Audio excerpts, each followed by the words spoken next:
أعوذ بالله من الشيطان الرجيم.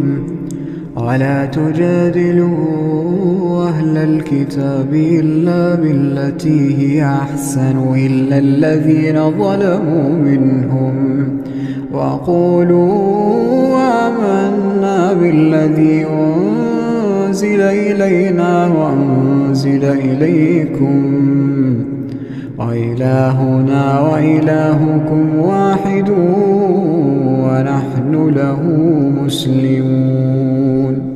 وكذلك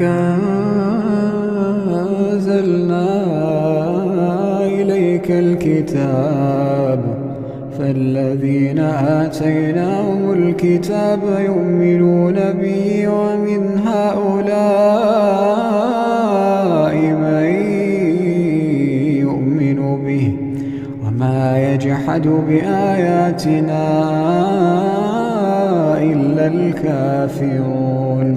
وما كنت تتلو من قبله من كتاب ولا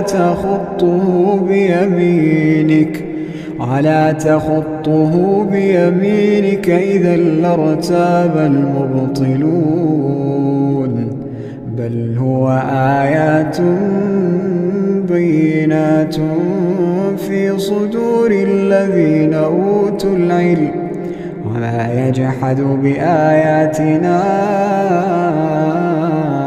إلا الظالمون. وقالوا لولا أنزل عليه آيات من ربه قل إنما الآيات عند الله وإنما أنا نذير مبين. أولم يكفهم أنا أنزلنا عليك الكتاب يتلى عليهم إن في ذلك لرحمة وذكرى لقوم يؤمنون. قل كفى بالله بيني وبينكم شهيدا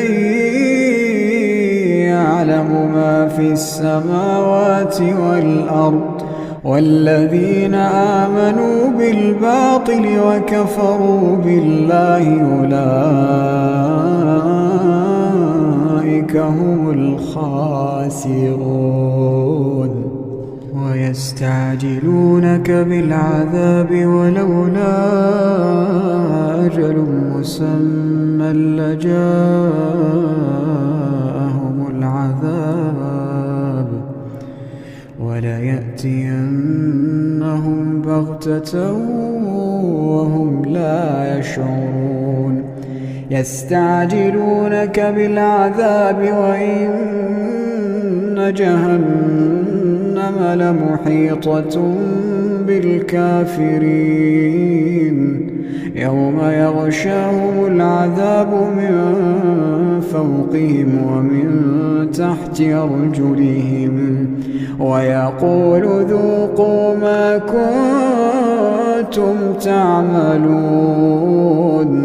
يا عبادي الذين آمنوا إن أرضي واسعة فإياي فاعبدون. كل نفس ذائقة